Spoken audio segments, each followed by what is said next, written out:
I always reach for the rabbit hole glass. What's going on, everybody, and welcome back to this week's Bourbon of the Week. My name's Chris. I'm going to be your host for today. And listen, I have a bone to pick with a few of you. So this has been sitting on my shelf for a very long time. Nobody's told me to review it. Nobody's asked for my opinion, my thoughts on it. But listen, I'm going to give them to you anyway. Listen, click that like, click that subscribe button. About 80% of you watch these videos and don't subscribe, which is kind of crazy to me. So we're going to review this Wilderness Trail. We're going to talk about what a sweet mash is during the Bourbon Bomb of the Week, and all of that after you know what it is, the traditional sip. Cheers, y'all. It's pretty good. Go Sixers.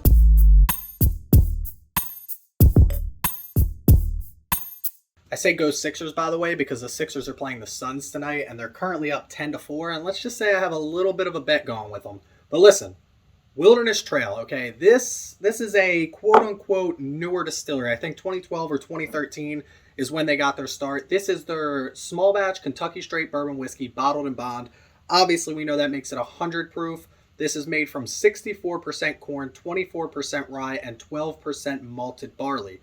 Copper pot distilled from one single fermented batch. So we're going to talk about the sweet mash process that they use in this. It's put in the barrel at 110 proof. I think it comes out around the 136 proof mark, if I remember reading that correctly on their website. And then obviously they proof it back down to 100 proof to be the bottled and bond 100 proof. But you know the rules. Price, taste, drinkability on this. We're going to hit all of the categories, starting with drinkability. And for 100 proof bourbon, this drink's really, really smooth. I like this a lot. I think it's a very easy sipper. A lot of people, once you get into that high rye, that 24% rye, start to confuse the rye spice with an ethanol spice or an ethanol heat. And even in that 24% rye, you don't get a big ethanol kick with this. I like it a lot. I'm going to take one more sip. We'll give it a score right away here because drinkability is really easy to call on this. Let's try it. Yeah, it's just super easy to drink, very smooth for 100 proof bourbon. I don't think it's like the best that I've ever had, but again, talking about a quote unquote craft distillery, and correct me if I'm wrong, I don't know the definition of craft distillery, right? If it was 2012 and we're 2021 now, 2022, geez. So it's 10 years old. What's the cutoff for craft distillery? Or is it how much they're producing or what? Because this, I would say, definitely started out as a craft distillery, but the name that they're giving themselves and the recognition that they're getting, maybe they've moved outside of the craft distillery world. Now, I received this as a gift from Straight Up Bourbon. We did a review together. I sent them some Pennsylvania stuff. They sent me some Kentucky stuff, and they called it craft bourbon during our collaboration. But at the same time, they also referenced the fact that maybe they're starting to move out of that craft bourbon phase. So if you know the difference between a craft bourbon or a regular bourbon distillery, please let me know in the comments below. But for this, I digress. I'm going to give this like an 8.92 when it comes to drinkability on this. So up next, we're going to get into taste on this. And taste on this is actually a little bit more confusing for me than drinkability was. The taste on this is confusing because this is 24% rye, right? Which I would consider a high rye mash bill. Now, I don't know what your cutoff is for high rye. Buffalo Trace does less than 10% is their low rye mash bill. So is over 10% a high rye mash bill? I'm not too sure. But for this, 24% rye is an easy call for a high rye mash bill. But for some reason, I don't get that high rye flavor profile that I was expecting to get. There's definitely rye in this. There's definitely a rye spice. If I were to try this blind, I don't think I would put it at 24% rye. And if I were to like line this up with a bunch of other things that were in a similar rye proof, I don't think I would tell you that this was 24% rye. So with that being said, I still get a very good fruit forward vanilla, caramel, oak on this. It's at least 4 years old, although it's non-age stated. Then you do get the rye spice, right? You get a little bit of cinnamon, a little bit of allspice, but it's not as crazy as you would think it would be at 24%. If you're a big high rye or even a rye drinker, then this might not be your favorite because it doesn't drink like a high rye. And we're going to get into a reason for that soon. But I think it's because of the sweet mash that we're going to talk about during this week's Bourbon Bomb of the Week.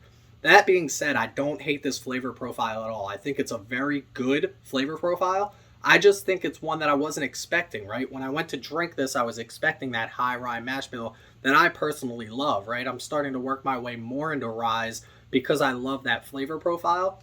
This is more of your traditional bourbon flavor. It almost drinks more like a 75, 13, 12 than it does a 60, 24, whatever it is. And it's interesting. It's definitely interesting that they can do that knowing that it's a 24% rye. And I like that they're apparent. I like that they're, they tell you everything about it on the bottle here. They're not trying to hide anything. This distillery definitely knows what it's doing when it comes to fermenting and all of the yeast strains and everything. But at the same time, it's just not what I was expecting. Still delicious though. I'm gonna give it like let's give it like an 8.65 when it comes to, what are we on? Taste on this. Cheers. And you know the rules. Last but not least, we're going to get into price on this. And price on this is tough as well, because when you look up MSRP today, I didn't pay for this bottle, right? It was sent to me from Straight Up Bourbon, so I didn't know what the price was from them. I don't know if it's different in Pennsylvania, that, well, we can't get it in Pennsylvania. At least I don't think so. Have I seen this on the shelves? I don't know if this is on the shelves yet in Pennsylvania or not. I have seen it in Jersey. I just haven't picked it up because I have this particular bottle on my shelf. But everything that you look up online, there's no real solidified MSRP for this. Now, Caskers has it for 55. Caskers usually runs a little bit high. I also saw one article that it was 45, but that was a couple years old. So I'm going to say this is a $50 MSRP bottle, just because that seems like a safe bet if Caskers is selling it for 55 and it was MSRP for a couple years ago for 45. So at 55 and 45, we'll average it out at $50. I think it's a little high for a $50 bourbon, and this is why. I think we always talk about comparables, right? What else can you compare this to? I think it's a very easy sipper. I think it's a very traditional bourbon flavor, even with that high rye mash bill. And that's basically it, right? There's nothing exceptional about it. There's nothing bad about it, right? It's just a traditional bourbon, which I can get a lot of those for, $30, $35. Some can even argue that you can get it for under $20. So for this to be $50 starts to make me think that, like, they are definitely still in that craft distillery price range, because they have to make their money now so they can start to age some more of their bourbon. And once they do age some more of this, I'm excited to see what they can put out when they put out 6, 7, 8, 10-year-old bourbons, because I can guarantee you those are going to be damn good because they know what they're doing. So for price on this, at a $50 price point, I'm not going to give it the greatest score, but I'm also not going to give it a terrible score, because I understand why it's there, right? They're not hiding anything from me. They're not just putting out like Kentucky Owl for $125 because they can. They're putting it out because they need to make some money, so they can get some money behind the company, so they can start to sit on some of this product and make it older and older and older. So for that, I'm going to give it like a 7.62 when it comes to price on this. But listen, while I add these scores up, let's send it over to this week's Bourbon Bomb of the Week and learn a little bit more about a sweet mash, because there's a lot to learn, and I'm going to teach you just the basics. Let's do this.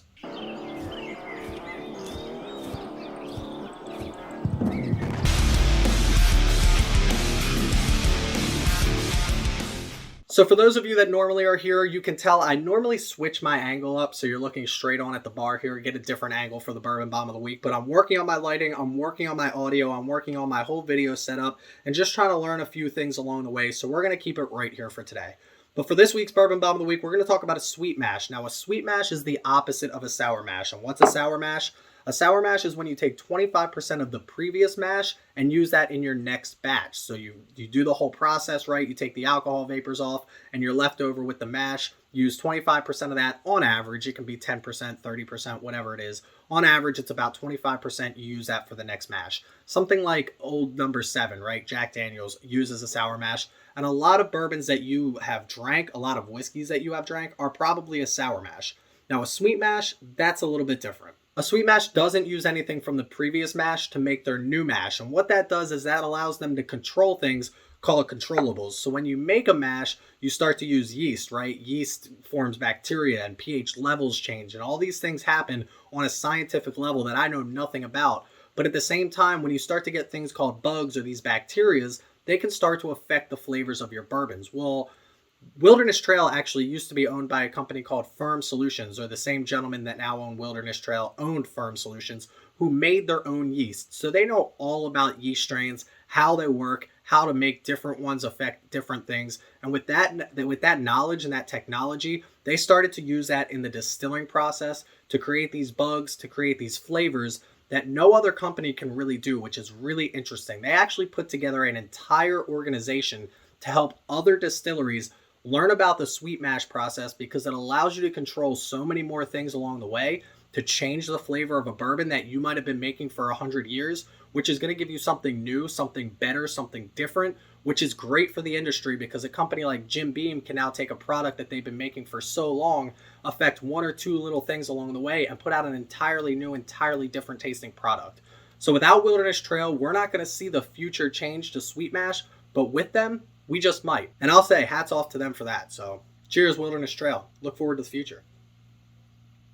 Listen, the more and more I learn about bourbon and the more I learn about the future of bourbon, the more I get excited about the future of bourbon. We already talked about a company like Maker's Mark, who is literally growing trees, planting trees today so that they can tear them down and make them into staves or barrels or whatever they want for the future to age something that our great-great-grandchildren are going to be drinking. And that's just crazy to me. You have a company like Wilderness Trail opening up their concepts and their ideas to other distilleries to try out and to learn. You have companies like Bardstown opening up their facilities because they have technology that other older distilleries might not have. It's just crazy to see the inclusivity of all of the distilleries coming together. But enough about that. Let's get into a score on this. This came in at an 8.396 repeating. We'll call it 8.40. Great spot for this bottle. Again, that price point's just a little bit high, but I think that's only going to be for a little bit longer. Either these bourbons are going to get older and better, or the price point is going to come down because just with what they're doing and everything that they have going on at Wilderness Trail, they're not stopping anytime soon, and I'm very excited to see the future that it holds. But listen, that's where we're going to leave you for today. Make sure you check me out on Instagram. We're always doing cool giveaways on there. Every week you can try and guess the score that I'm going to give the bottle that I have that week and win some cool prizes. If you want to help support the channel, check me out on Patreon. That link is in the description below. If you want to come chat with us 24/7, not just me, but 100 other members supporting this channel, you can come chat with us in Bourbon of the Week Discord. That link is in the description below. And please click that subscribe button to keep us growing here on the channel, and the like button while you're at it. Please don't drink and drive, drink responsibly, and as always, stay healthy, stay happy, stay drinking. Cheers, y'all.